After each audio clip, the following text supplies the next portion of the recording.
Buenas tardes, profesor. Me presento, soy Darly Orellana y a continuación explicaré sobre los principios y reglas generales del procedimiento penal.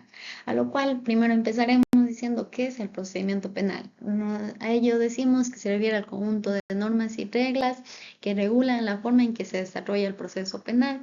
Es decir, el procedimiento establece los plazos, los pasos a seguir y las garantías procesales y los derechos de las personas involucradas en el proceso penal.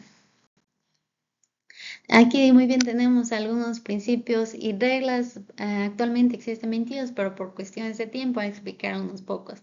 El primero, que es el principio de legalidad, que el principio de legalidad nos dice que no hay infracción penal, no hay pena ni proceso penal sin ley anterior al hecho. Y en el principio de favorabilidad decimos que en caso de conflicto entre dos normas de la misma materia que contemplen eh,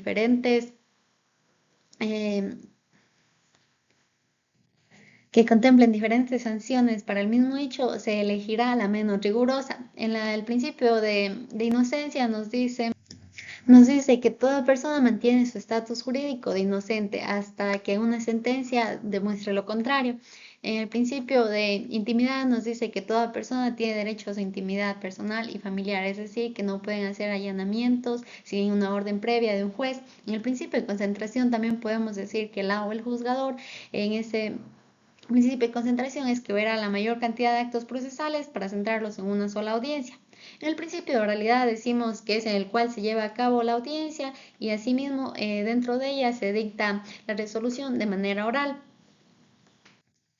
En el impulso procesal decimos que esto corresponde a las partes, que ellos deben dar el impulso procesal mediante el sistema dispositivo, y en el principio de publicidad nos dice que todos los casos son públicos excepto los que están previstos en esta ley. Muy bien, aquí como reglas de las audiencias tenemos que la celebración, que nos dice que se celebrarán casos previstos en este código. Y en los casos que no puede llevarse a cabo la celebración de la audiencia, se dará constancia procesal. Y a lo cual también nos dice que podrá suspenderse bajo previa justificación y la decisión del juzgador también, que nos dice también que en ningún caso las audiencias podrán ser grabadas por los medios de comunicación social y bajo también las excepciones establecidas en este código. En contradicción, nos dice que se rige por principio de contradicción, que una parte puede contradecir a la otra, puede presentar sus pruebas, es decir, puede refutarlas. Y en la intervención nos dice que una vez instalada la audiencia, el juzgador concederá la palabra a quien lo solicite. Y también ello podemos decir, si existe un pedido sobre la revisión de la legalidad de la detención, también se dará paso a ello, que es un punto primordial en toda esa intervención. Una resolución, como bien sabemos, que se resolverá de la manera motivada dentro de la misma audiencia y que las personas serán notificadas con el solo pronunciamiento de la decisión. Y también ello podemos decir que la sentencia escrita se dará dentro de un plazo de 10 días. Muy bien, ahora procederemos a ver sobre el procedimiento ordinario, que lo cual nos dice que es la forma general mediante la cual se desarrolla un juicio penal en Ecuador, cuando no corresponde a procesos especiales como delitos flagrantes y procedimientos abreviados, y etc. A continuación, ahora veremos las frases del procedimiento ordinario. Como las fases tenemos aquí que es la indagación previa, instrucción fiscal, audiencia, evaluación y preparatoria de juicio, y como último la audiencia de juicio. A continuación explicaré cada una detalladamente. Como bien aquí nos dice la indagación previa, que aquí podemos hablar que se verán los elementos tanto de cargo como de descargo, y que además de ello tiene una duración. Los delitos que tienen una pena de hasta 5 años tendrán el tiempo de duración de 1 año de indagación, mientras que el delito de pena de más de hasta 5 años tendrá la duración de hasta 2 años de indagación. Y también podemos decir que los casos se pueden archivar siempre y cuando se haya pasado el tiempo de la indagación y no hay elementos suficientes para ello. Y el caso también más simple en el caso de que no exista delito alguno. En la instrucción fiscal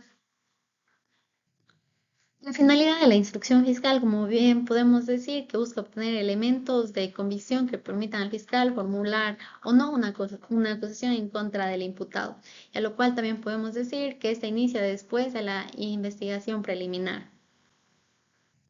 Dentro de aquí también podemos decir que Fiscalía practica todos los actos necesarios para comprobar la existencia del delito, identificar los autores, cómplices y reunir pruebas para el juicio.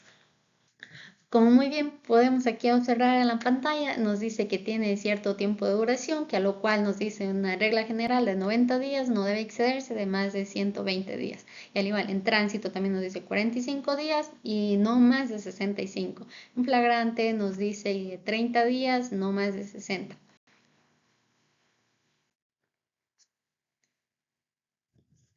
En la audiencia de evaluación y preparatoria de juicio podemos decir que es una etapa clave en el proceso penal, y asimismo también decimos que su principal objetivo es garantizar la validez, la legitimidad del juicio, así como para preparar el terreno para la prueba y el debate oral.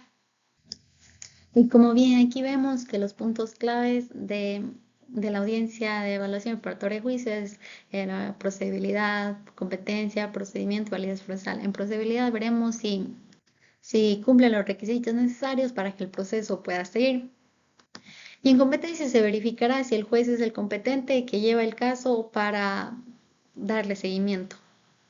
Y en procedimiento podemos decir que se evalúa la legalidad de las actuaciones procesales hasta el momento. Y en validez procesal se asegura que el proceso se haya realizado bajo las normas legales y constitucionales, evitando vicios que puedan invalidar las actuaciones. Aquí llegamos a la audiencia de juicio, que es la etapa final, que a lo cual podemos decir que es la etapa más importante, ya que aquí es en la que se delibera la inocencia o la culpabilidad del acusado, por lo que es crucial para la vía de administración de justicia. Aquí también vemos la fase de acusación y defensa, en la cual el fiscal presenta la acusación, mientras que la defensa del acusado presenta su postura. Y aquí también hablamos de la práctica de pruebas, que aquí podemos decir que se discuten los elementos probatorios como los testigos, los peritos y los documentos. Y los alegatos también tenemos aquí los alegatos iniciales y los alegatos finales, que los alegatos iniciales podemos decir que puede empezar con una pregunta retórica, una frase de inicio o una cita textual. Y en los alegatos finales es también dar a conocer el punto de esta controversia y cuál es a lo que queremos llegar a la solución. Y por último tenemos la sentencia, que es que el juez dicta sentencia determinando la culpabilidad o inocencia del acusado. Muchísimas gracias. Hasta aquí mi intervención.